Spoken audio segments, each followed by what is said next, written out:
The first thing I noticed was the smell of smoke. Not fire smoke, not cigarette smoke, but the sharp, bitter scent of something burning that should not have been burning. I was standing in my driveway at 6 in the morning, holding a bag of groceries, when I saw it drifting from the direction of my restaurant 3 blocks away. Then my phone rang. It was my granddaughter. She was 6 years old and she was crying. "Grandma," she whispered. "Mummy won't stop crying." And Daddy changed the locks. My blood went cold. I dropped the groceries on the front step and got in my car. I did not ask questions. I did not call anyone. A grandmother does not need details when a child sounds like that. She needs speed. When I pulled up to my daughter's house, the front door was wide open. Toys were scattered on the porch like someone had thrown them. My daughter sat on the steps in her pajamas, barefoot, her hair tangled, her face swollen. My granddaughter sat in her lap, clutching a stuffed rabbit with both hands. My daughter looked up at me and said 5 words that changed everything. "They took the restaurant, Mom." I knelt in front of her. "Who took it?" She wiped her face. "His mother." She changed the papers. She said the restaurant was never mine. I felt something tighten behind my ribs. Not sadness, not shock, something older and harder than both. "Get your shoes," I said quietly. "Both of you. We are going home." She shook her head. "Mum, you do not understand. She has everything. The deed, the accounts, the recipes. She told me if I fight it, I will never see my daughter again." I looked at my granddaughter. She stared back at me with wide brown eyes, waiting for the world to make sense again. I smiled at her. Not a sweet smile. A steady one. "Sweetheart," I said, "nobody is taking you anywhere." Then I looked at my daughter.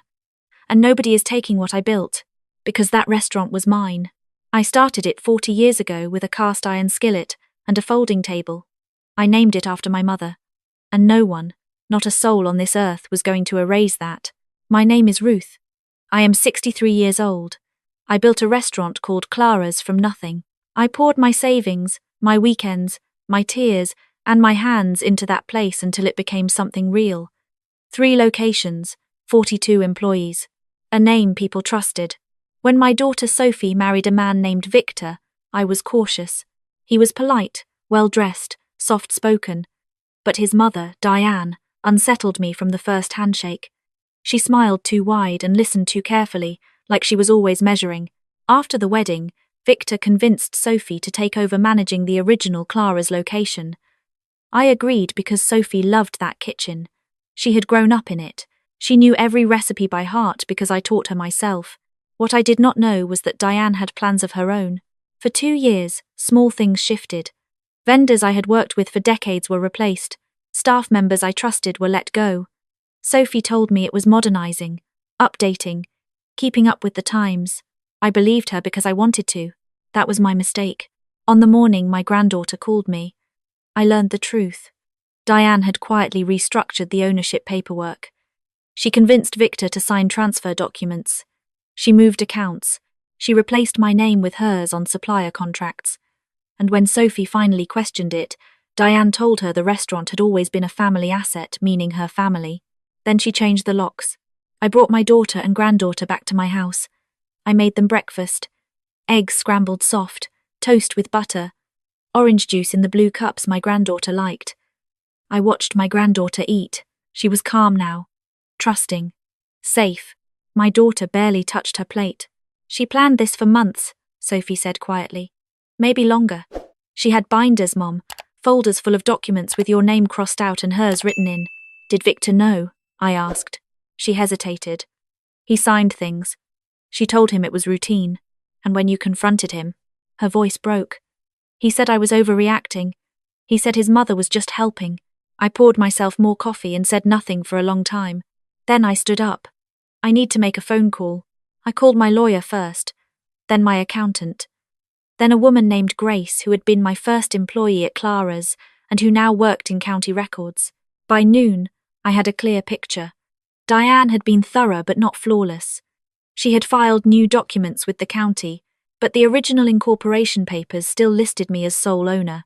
She had moved operating funds into a new account under her name, but the building lease was still in mine. She had changed the locks, but the property deed had not been altered. She had stolen the surface but not the foundation. She forgot one thing: my lawyer said over the phone. What is that? I asked. You are still alive.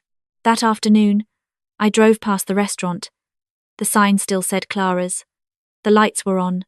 Through the window, I could see someone behind the counter. Not Sophie. A stranger. I parked across the street and watched for 10 minutes. Then I drove home and opened my safe. Inside were the original documents, the first lease I ever signed, the recipes written in my mother's handwriting, the incorporation certificate with my name in ink that had not faded in 4 decades. I photographed every page. I saved copies in 3 places. Then I closed the safe and made one more call. I need you to check something, I told Grace. Every filing made under Clara's in the last 18 months. Every signature. Every notarized stamp. Grace called back 2 hours later. Ruth, she said carefully, some of these signatures are not real. I closed my eyes. Which ones? Yours. That was the moment I stopped being patient. When someone forges your name, they are not just stealing your business, they are erasing you. That night, my daughter sat beside me in the living room. My granddaughter was asleep upstairs. What happens now? Sophie asked. I looked at her. Now we stop being polite. She studied me. I want to help. Good, I said, because I need you to remember every meeting, every conversation, every document Diane put in front of you. Dates, times, what she said, what Victor said. Sophie nodded. I kept some of the emails. I raised an eyebrow. How many? All of them, she said. I knew something was wrong. I just did not know what to do with it. That was the moment I saw my daughter differently. She was not weak. She had been gathering evidence while surviving. She had been quiet. But she had been watching. That is exactly what we need, I said. The next morning, we worked side by side at my kitchen table. Sophie opened her laptop and walked me through 18 months of emails. Diane's instructions were clear and damning. Move the account before the quarter ends. File this under Victor's name. Do not tell your mother about the lease adjustment. She will only complicate things. My lawyer arrived at 10. He read through everything without speaking. When he finished, he took off his glasses and rubbed his eyes. She built a paper trail that incriminates herself, he said. Is it enough? I asked. More than enough, he said. But there is a complication. I waited. She filed a restraining order this morning, he said. Against Sophie. Claims she is unstable, that she threatened Diane at the restaurant yesterday. Sophie's face went white. I was not even at the restaurant yesterday. I was here. That is why it is a problem, the lawyer replied. She is creating a narrative. I felt that tightness behind my ribs again. Then we break it, I said. That afternoon, I went to the restaurant myself. Not to confront, to observe. I parked in the same spot across the street and waited. At 2:15, Diane walked out the front door. She wore a white blouse and carried herself like she owned the sidewalk. She got into a silver car and drove away. I wrote down the time and the license plate. Then I went inside. The new person behind the counter looked nervous when she saw me. Can I help you? She asked. I am Ruth, I said. I built this place. She did not know what to say. I did not expect her to. I looked around. The walls had been repainted. The old photos of my mother were gone. The menu had been changed. But the kitchen still smelled the same. Garlic, rosemary, butter. I turned to leave. At the door, I stopped.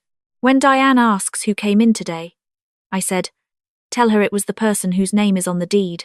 I walked out. Within an hour, my phone rang. Unknown number. I answered.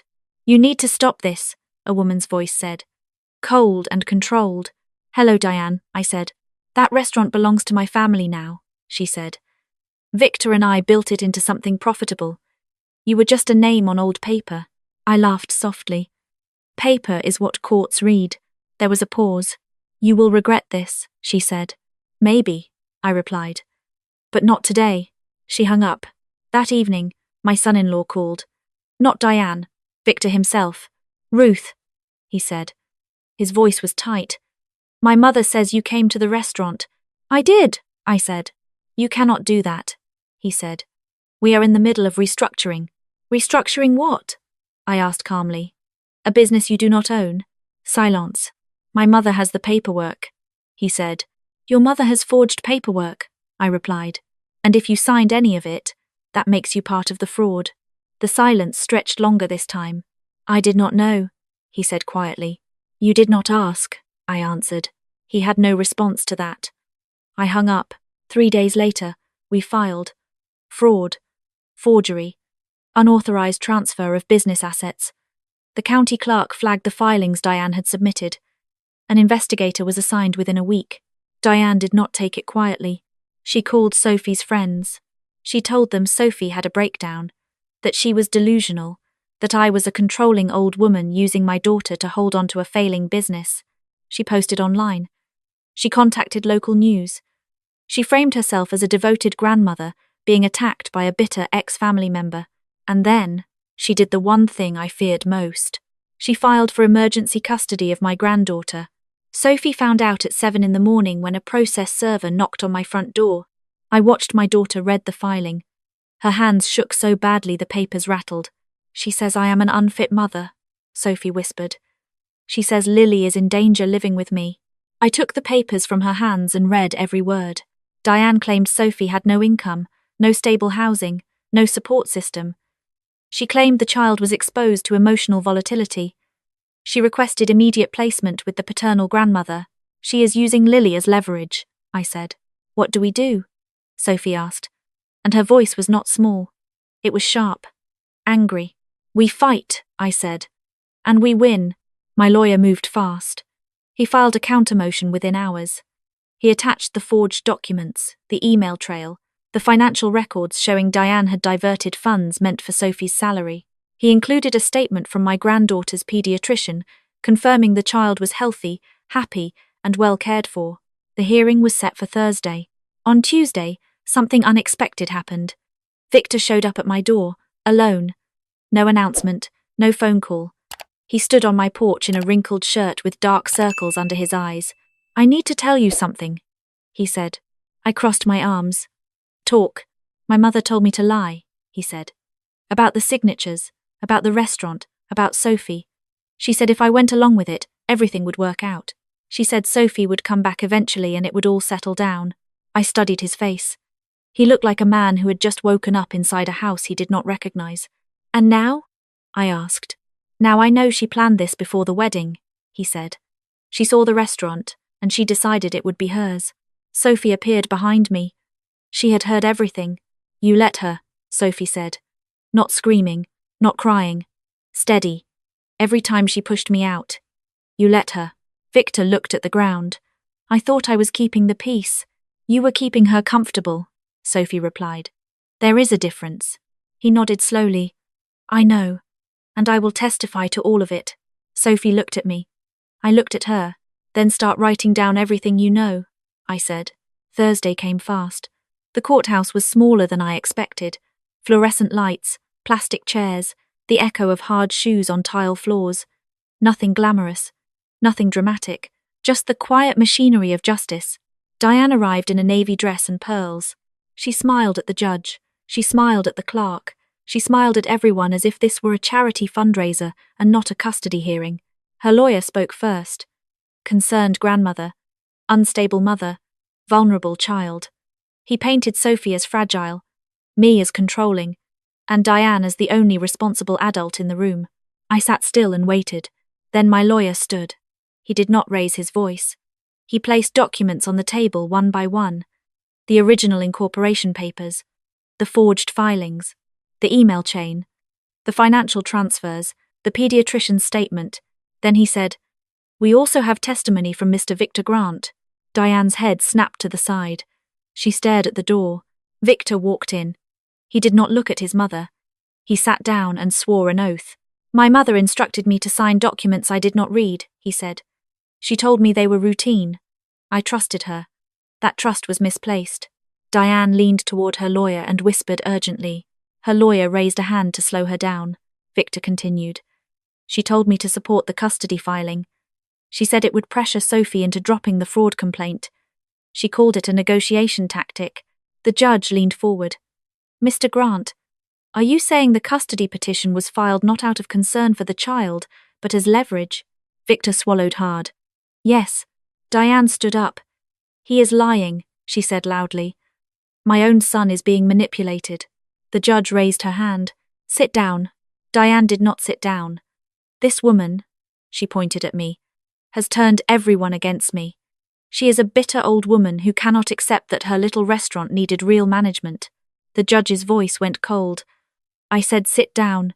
Diane sat. My lawyer placed one more document on the desk. Your Honor, we have confirmed through county records that Mrs. Diane Grant filed ownership documents containing signatures that were not authorized by the registered owner. A forensic analyst has verified the signatures are inconsistent with Mrs. Ruth Patterson's known samples. The courtroom went very quiet. Diane's lawyer asked for a recess. The judge denied it. Then Sophie stood. She did not wait to be invited. Your Honor, she said, I would like to speak. The judge nodded. Sophie took a breath. For 2 years, I believed I was failing. My mother-in-law told me I was not good enough to run the restaurant my mother built. She told me I was too emotional, too soft, too sentimental. She made me believe that changing everything my mother created was progress. She paused. Her voice was steady, but I kept every email. I documented every change she made. I did that because something inside me knew this was wrong, even when I was too afraid to say it out loud. She looked at Diane. You told me my family name was holding the business back. You told me my mother's recipes were outdated. You told me I should be grateful you were willing to fix what we broke. Diane stared back, jaw tight. I am not grateful, Sophie said. I am done. The courtroom was silent. The judge reviewed the documents for what felt like an hour, but was probably 15 minutes. Then she spoke. Temporary custody remains with the mother. The emergency petition is denied. I am referring the matter of document fraud to the district attorney's office for further investigation. Mrs. Grant, I strongly advise you to retain criminal counsel. Diane's face went blank. Not angry, not sad. Blank, like a machine that had been unplugged. We walked out of the courthouse into bright afternoon sunlight. Sophie held my hand on one side and Lily's on the other. Lily swung her arm happily, unaware that anything important had happened. Grandma, she said, can we get ice cream? Yes, I said. We can get whatever you want. That evening, we sat on my back porch. Lily was inside watching cartoons. The air smelled like jasmine. I keep thinking about what she said, Sophie murmured, that our name was holding things back. I shook my head. Our name is on the deed, on the recipes, on 40 years of history. That name is not a weakness. It is the entire foundation. She leaned her head against my shoulder. I should have spoken sooner. You spoke when it mattered, I said. That is enough. Over the following weeks, things moved steadily. The investigation expanded. Diane's financial records revealed a pattern that went beyond our restaurant. She had done this before, once with a small business owned by a friend, once with a property managed by a relative. She had a method: marry into access, restructure on paper, and take control before anyone noticed. But people were noticing now.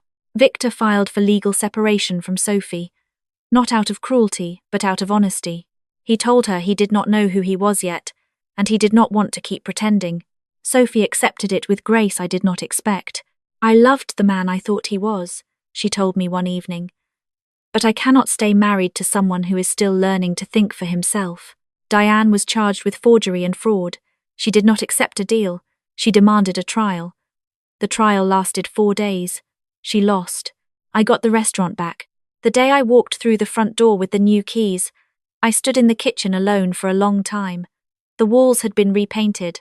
The menu had been changed. My mother's photos were gone, but I brought them back. Every single one. Sophie hung the last photo herself, the one of my mother standing in front of the original folding table where it all began. There, she said, stepping back. Now it looks right. 6 months later, we reopened with a celebration. Old regulars came back. New faces showed up. My granddaughter sat at the counter, eating macaroni and cheese, her legs swinging happily beneath the stool. Sophie ran the kitchen now.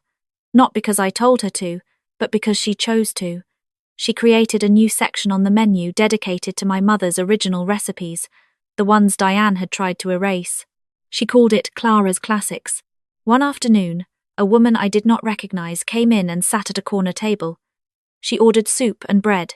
When I brought it to her, she looked up at me. You are Ruth? She asked. I am, I said. I read about what happened, she said. Something similar happened to me. My business partner's family tried to take my bakery after my husband passed. I sat down across from her. Did you fight? I asked.